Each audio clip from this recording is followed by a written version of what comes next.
Assalamualaikum warahmatullahi wabarakatuh. Perkenalkan, nama saya Ayu Sari dengan NIM 19010501,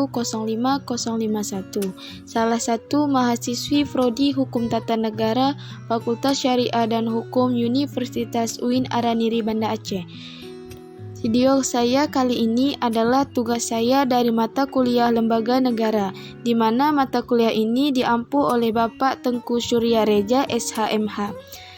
Baiklah, langsung saja. Video kali ini saya akan menjelaskan mengenai tentang lembaga negara, definisi lembaga negara, ruang lingkup, dan asas-asas lembaga negara. Baiklah, yang pertama saya akan menjelaskan mengenai apa itu lembaga negara. Di sini, lembaga negara merupakan salah satu unsur terpenting dalam sebuah negara. Keberadaan lembaga negara menjadi penunjang sistem ketatanegaraan. Dalam banyak istilah yang digunakan, istilah lembaga atau organ negara mengandung pengertian yang secara teoritis dapat mengacu pada pandangan Hans Kelsen mengenai the control of the state organ. Hans Kelsen menguraikan bahwa whoever fulfills a function determined by the legal order is an organ. Siapa yang menjalankan suatu fungsi yang ditentukan oleh suatu tata hukum atau legal order merupakan suatu organ. Kemudian, di dalam definisi lembaga negara, saya juga menuliskan tugas lembaga negara. Adapun tugas lembaga negara, saya menuliskan ada 5. Yang pertama, menciptakan suatu lingkungan yang kondusif, aman, dan harmoni. Yang kedua, menjadi badan penghubung antar negara dan rakyatnya. Yang ketiga, menjadi sumber inspirator dan aspirator dan rakyat. 4. Memberantas tindak pidana korupsi, kolusi, maupun nepotisme. Yang kelima, membantu menjalankan roda pemerintahan negara. Kemudian, mengenai definisi lembaga negara, saya menuliskan bagaimana lembaga negara yang ada di Indonesia, yaitu yang pertama, lembaga negara eksekutif atau presiden dan wakil presiden. Yang kedua, lembaga negara legislatif, Dewan Perwakilan Rakyat atau DPR, Dewan Perwakilan Daerah atau DPD, Majelis Permusyawaratan Rakyat atau MPR, lembaga negara yudikatif, Mahkamah Agung, Mahkamah Konstitusi, Komisi Yudisial. Kemudian, saya akan menjelaskan mengenai jenis dan ruang lingkup lembaga negara. Di sini saya mencantumkan jenis dan ruang lingkup lembaga negara ada 8, yaitu yang pertama ada presiden. Ruang lingkup presiden dan wakil presiden memegang kekuasaan tertinggi atas angkatan darat, angkatan laut, dan angkatan udara. Selain itu, juga membuat perjanjian internasional dengan persetujuan DPR, serta mengangkat duta dan menerima duta negara lain dengan persetujuan DPR, dan juga membentuk undang-undang, mendapatkan peraturan pemerintah pengganti undang-undang, dan juga menetapkan peraturan pemerintah untuk melaksanakan undang-undang. Sedangkan untuk tugas yudisial sering disebut sebagai hak prerogatif atau privilege presiden, yaitu merupakan hak istimewa yang melekat pada presiden selaku kepala negara.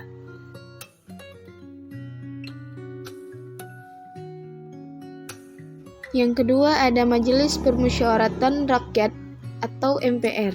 Tugas dan wewenang MPR antara lain untuk mengubah dan menetapkan undang-undang dasar, memberhentikan presiden dan wakil presiden berdasarkan putusan Mahkamah Konstitusi, memilih presiden dan wakil presiden untuk mengisi jabatan bila terjadi kekosongan, serta menyaksikan pengucapan sumpah presiden dan wakil presiden. Meski begitu, sejumlah kegiatan ini bukan merupakan kegiatan yang rutin untuk dilakukan. Yang ketiga, ada Dewan Perwakilan Rakyat atau DPR. Ruang lingkupnya membentuk undang-undang, sedangkan fungsi anggaran yaitu kewenangan membahas dan memberi persetujuan atas rancangan anggaran negara yang diajukan presiden dalam bentuk rancangan undang-undang terkait anggaran pendapatan dan belanja negara atau APBN. Yang keempat, ada Dewan Perwakilan Daerah. Ruang lingkup DPD memiliki kewenangan penuh untuk melaksanakan fungsi pengawasan terhadap kinerja pemerintahan yang berkaitan dengan kepentingan daerah, mengatur tatanan pemerintahan yang ada di daerah. Kemudian yang kelima ada Badan Pemeriksaan Keuangan atau BPK. Ruang lingkup pemeriksa pengelolaan dan tanggung jawab tentang keuangan negara yang hasilnya akan diserahkan pada DPR, DPRD, serta DPRD sesuai kewenangannya. Kekuasaan ini dikenal dengan sebutan kekuasaan eksaminatif. Kemudian yang keenam ada Mahkamah Agung atau MA. Ruang lingkupnya mengadili perkara pada tingkat kasasi, menguji peraturan perundang-undangan di bawah undang-undang, dan juga memberikan pertimbangan kepada Presiden jika hendak memberikan gerasi dan rehabilitasi.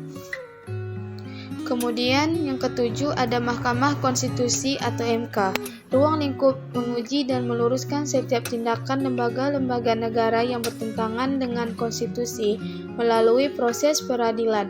Dalam proses ini, Mahkamah Konstitusi berwenang untuk mengadili pada tingkat pertama dan terakhir ketika putusannya telah final. Kemudian yang kedelapan, Komisi Yudisial. Ruang lingkupnya menjaga dan menegakkan kehormatan keluhuran, martabat, serta perilaku hakim agar kekuasaan kehakiman tetap terkontrol. Kemudian penjelasan saya yang terakhir mengenai asas-asas lembaga negara, di mana saya menuliskan ada 6 asas-asas lembaga negara yang ada di video ini. Yang pertama, kepastian hukum. Yang dimaksud dengan kepastian hukum adalah asas yang ada dalam negara hukum yang berdasar pada peraturan perundang-undangan dan keadilan dalam semua kebijakan dari pelaksana negara. 2. Tertib pelaksana negara. Yang dimaksud dengan asas ini adalah asas yang jadi dasar dari ketertiban dan keseimbangan dalam kontrol penyelenggaraan negara. Yang ketiga, keterbukaan, yaitu asas yang terbuka kepada hak masyarakat untuk bisa mendapatkan informasi yang benar dan gak diskriminatif dengan perlindungan kepada hak pribadi, golongan, dan rahasia milik negara. Yang keempat ada profesionalitas, yaitu asas yang mengutamakan keseimbangan antara hak dan kewajiban sebagai pelaksana negara. Kemudian yang kelima ada profesionalitas, yaitu asas yang berdasarkan pada kode etik dan peraturan perundang-undangan. Yang keenam ada akuntabilitas, yaitu asas yang menunjukkan kalau semua hal akan dipertanggungjawabkan oleh negara sesuai dengan peraturan perundangan yang berlaku. Baiklah, demikian penjelasan dari saya mengenai definisi lembaga negara, ruang lingkup lembaga negara, serta asas-asas lembaga negara. Lebih dan kurang saya mohon maaf karena hanya itu yang bisa saya sampaikan dan saya tuliskan di dalam video saya kali ini.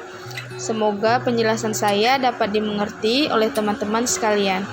Sekian dan terima kasih. Wassalamualaikum warahmatullahi wabarakatuh.